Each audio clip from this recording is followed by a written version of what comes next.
നമ്മുടെ ബബ്ബബ്ബ സിനിമ ഈ ഡിസംബർ 18 ലോകമെമ്പാടും തിയേറ്ററുകളിൽ എത്താൻ പോവുകയാണ്. പക്ഷേ ഒരുപാട് ഹൈപ്പുണ്ടെങ്കിലും ഒരുപാട് നെഗറ്റീവും ഇതിൽ വരുന്നുണ്ട്. അതായത് ഈ സിനിമ കാണില്ലെന്ന് ഒരു കൂട്ടം വിഭാഗക്കാർ മുന്നോട്ട് വരുന്നു. അതായത് വേറെ ആരുമില്ല, നമ്മുടെ ദിലീപേട്ടനോട് വിരോധമുള്ള ഒരുപാട് സ്ത്രീകളാണ് മെയിനായിട്ട് പറഞ്ഞത്. ഞങ്ങൾ എന്തായാലും ഈ സിനിമ കാണില്ല, ഞങ്ങൾ ബഹിഷ്കരിക്കുന്നു. നമുക്കറിയാം, ഒരു കാലത്ത് മലയാള സിനിമയുടെ തിയേറ്റർ നിറയണമെങ്കിൽ നമ്മുടെ ദിലീപേട്ടൻ്റെ പടം നിർബന്ധം. കാരണം മമ്മൂക്കയും ലാലേട്ടനും ഉണ്ടെങ്കിൽ പോലും അവരുടെ പടങ്ങൾക്ക് കിട്ടുന്നതിനേക്കാളും ഓവറായിട്ട് ഒരു ഹൈപ്പ് അല്ലെങ്കിൽ ഒരു പ്രേക്ഷകൻ്റെ ഒരു പിന്തുണ നമ്മുടെ ദിലീപേട്ടൻ്റെ പടങ്ങൾ കിട്ടി. കാരണം എന്താ, അദ്ദേഹത്തിൻ്റെ ഒരു കോമഡി പടങ്ങളായിരുന്നു അധികവും.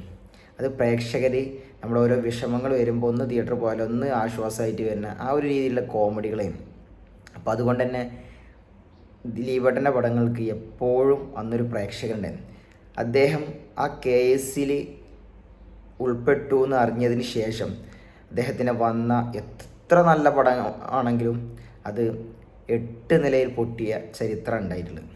പക്ഷേ ഈ ഒരു ചിത്രത്തിന് നല്ല പ്രതീക്ഷ ഉണ്ടായിരുന്നു. അത് ഒരു കാരണം എന്താ വെച്ചാൽ, മെയിനായിട്ട് നമ്മുടെ ലാലേട്ടൻ ഇതിൽ ഒരു ക്യാമിയോ റോൾ ചെയ്യണതാണ്.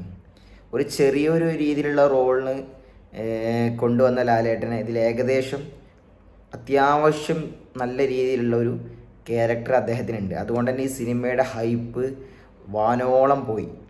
അതുകൊണ്ട് തന്നെ ഇതിന് ഒരുപാട് എന്താ പറയുക, തിയേറ്ററായിട്ടും അല്ലെങ്കിൽ ഒരു ഹൈപ്പും എല്ലാം കൂടിയും ഒരുപാടാണ് ഇപ്പോൾ. പക്ഷെ അവർ ആദ്യം തന്നെ പറയേണ്ടത്, ഈ സിനിമ ഒരിക്കലും ഒരു എന്താ പറയുക ലോജിക്കായിട്ട് വന്ന് കണ്ടാൽ നിങ്ങൾക്ക് ഇഷ്ടപ്പെടില്ല. ഇതൊരു ലോജിക്കില്ലാത്ത പടമാണ്, ഇതൊരു മാഡ്നെസ് മൂവിയാണ്.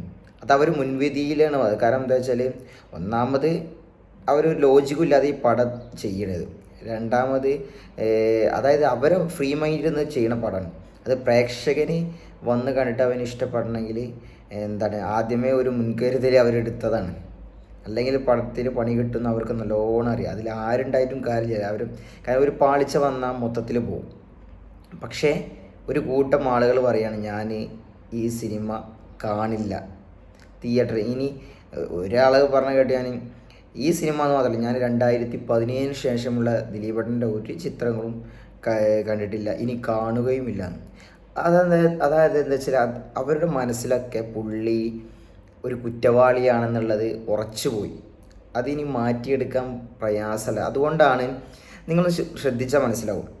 സാധാരണ നമ്മുടെ ദിലീപേട്ടനെ മാറ്റാം, നമ്മുടെ ലാലേട്ടൻ്റെ പടങ്ങൾക്ക് മെയിൻ ഒരു കാരണം കൂടി, നമ്മുടെ ഈ സിനിമക്ക്, അതായത് ഈ ബബ്ബബ്ബ സിനിമക്ക് ഫാൻ ഷോ 9 മണിക്കാണ്. അതായത് രാവിലെ 9 മണിക്ക്. സാധാരണ ഒരു ഫാൻ ഷോ പറയുമ്പോൾ നോർമൽ ഒരു 7 മണി, 6 മണി, 8 മണി ആ ഒരു രീതിയിലാണ്. ന്യൂൺ ഷോ ഒക്കെ 9:30, 10, 11 മണിക്ക് തുടങ്ങുന്ന ന്യൂൺ ഷോ ആയതുകൊണ്ട് തന്നെ അധികം ഫാൻ ഷോ എന്ന് പറഞ്ഞിട്ട് 9 മണിക്ക് അധികം കൊടുക്കാറില്ല. പക്ഷേ മമ്മൂക്ക സിനിമകൾക്കൊക്കെ ഫാൻ ഷോ ഏകദേശം 8, 8:30, 9 മണിക്ക് തന്നെ കൊടുക്കും. കാരണം അത് വേറെ കാരണങ്ങളൊക്കെ ഉണ്ട്, അത് ഞാൻ പറയാം. പക്ഷേ ലാലേട്ടൻ്റെ സിനിമകൾക്ക് പുലർച്ചെ 4 മണിക്ക് അല്ലെങ്കിൽ 5 മണിക്ക് അല്ലെങ്കിൽ 6 മണിക്ക് അങ്ങനെ ഒരുപാട് ഈ അടുത്തായിട്ട് ലാലേട്ടൻ്റെ ഒരുപാട് ചിത്രങ്ങൾ അങ്ങനെ വന്നു. പക്ഷേ നിർഭാഗ്യവശാൽ ആ സിനിമകളെല്ലാം തിയേറ്ററിൽ അട്ടർ ഫ്ലോപ്പ്. അതിന് ഉദാഹരണങ്ങളാണ് നമ്മുടെ ഒടിയന്, കുഞ്ഞാലി മരക്കാർ, അതുപോലെ മലൈക്കോട്ടെ, വാലിബന്, ആറാട്ട്, ഇങ്ങനെയുള്ള ഒരുപാട് ചിത്രം വമ്പൻ ഹൈപ്പിൽ വന്നിട്ട് 8 നില തിയേറ്ററിൽ പൊട്ടിപ്പോയ പടങ്ങളാണ്. ഇതൊക്കെ ഫാൻ ഷോ പുലർച്ചെ 4 മണിക്കും 5 മണിക്കൊക്കെ വെച്ച്. കാരണം നമ്മൾ നോർമലി ഒരു പ്രേക്ഷകൻ തിയേറ്ററിൽ പോകുന്നതിന് മുമ്പേ ഈ പടങ്ങളൊക്കെ ഇറങ്ങിയിട്ട് അത് നെഗറ്റീവ് വരൽ തുടങ്ങി. പിന്നെ ആ പടത്തിന് നോർമൽ ന്യൂട്രൽ ഫാൻസ് പോവാതെ ആ പടത്തിനെ ഭയങ്കര ബാധിക്കും. പ്രത്യേകിച്ച് ഒരു സസ്പെൻസ് പടങ്ങൾ കൂടിയാണെങ്കിൽ പറയുമ്പോൾ അതിൻ്റെ എല്ലാ സ്പോയിലേഴ്സും എടുത്ത് സോഷ്യൽ മീഡിയയിലൊക്കെ ഇട്ട് ആ പടത്തെ നശിപ്പിച്ച് നാറാണക്കല്ലാക്കും. അങ്ങനെ ഒരുപാട് ഇഷ്യൂസ് കാരണമാണ് ഈ പടത്തിന് ഒരുപാട് നെഗറ്റീവ് വരാൻ ചാൻസ് ഉണ്ട്. അല്ലെങ്കിൽ ഒരു കൂട്ടം ദിലീപേട്ടനെ ആക്രമിക്കും, അല്ലെങ്കിൽ ലാലേട്ടന് ഒരുപാട് നെഗറ്റീവ് വരുന്നുള്ള ഒറ്റ കാരണം കൊണ്ടാണ് ഈ ചിത്രം 9 മണിക്ക് ഫാൻ ഷോ വെച്ചത്. അത് ഒരുപാട് ആൾക്കാർക്ക് അറിയുണ്ടാവില്ല. കാരണം എന്തുകൊണ്ട് സാധാരണ ലാലേട്ടൻ്റെ പടങ്ങൾ ഇത് ദിലീപേട്ടൻ്റെ പടമാണെങ്കിൽ കൂടി ഇതിൽ മെയിൻ ഒരു ഹൈപ്പ് എന്ന് പറഞ്ഞാൽ ലാലേട്ടൻ്റെ പടമാണ്. അപ്പോൾ ഒരുപാട് ആളുകൾ സംശയം എന്തുകൊണ്ട് 9 മണിക്ക് വെച്ചു എന്ന്. അപ്പോൾ ഇതാണ് സംഭവം. കാരണം ഒരുപാട് പ്രശ്നങ്ങളുണ്ട്, അതുകൊണ്ടാണ് 9. അല്ലാന്നുണ്ടെങ്കിൽ 6 മണി 7 മണിക്ക് അല്ലെങ്കിൽ 5 മണിക്ക് 4 മണിക്കൊക്കെ ഉണ്ടാവും. പക്ഷേ അത് പടത്തിനെ പ്രതികൂലമായിട്ട് ബാധിക്കും എന്തായാലും. കാരണം വേറെ ഒന്നുമല്ല, ഇപ്പോൾ തിയേറ്ററിൽ അത്യാവശ്യം നിറഞ്ഞ ഓടുകയാണ് നമ്മുടെ കളങ്കാവൽ. ആ ഒരു സിനിമയുടെ ഒരു ഒരു എന്താ പറയുക, അതൊരു പീക്ക് ലെവലിൽ എത്തിക്കണം. അപ്പോൾ ആ ഒരു സിനിമ ഇറങ്ങുമ്പോൾ ഇങ്ങനെ ഒരു റിസ്ക് എടുത്തൊരു സിനിമ ചെയ്യുമ്പോൾ അതിന് ഒരുപാട് കാരണങ്ങളുണ്ട്. അപ്പോൾ അതുകൊണ്ടൊക്കെയാണ് ഈ ഒരു 9 മണിക്ക് കൊടുത്ത്, വേറെ ഒന്നുമില്ല. വീഡിയോ ഒന്ന് ഇഷ്ടപ്പെട്ട എല്ലാവരും ഒന്ന് ഷെയർ ചെയ്യുക, നിങ്ങളുടെ അഭിപ്രായം ഒന്ന് കമൻറ്റ് ചെയ്യട്ടോ. ഓക്കെ.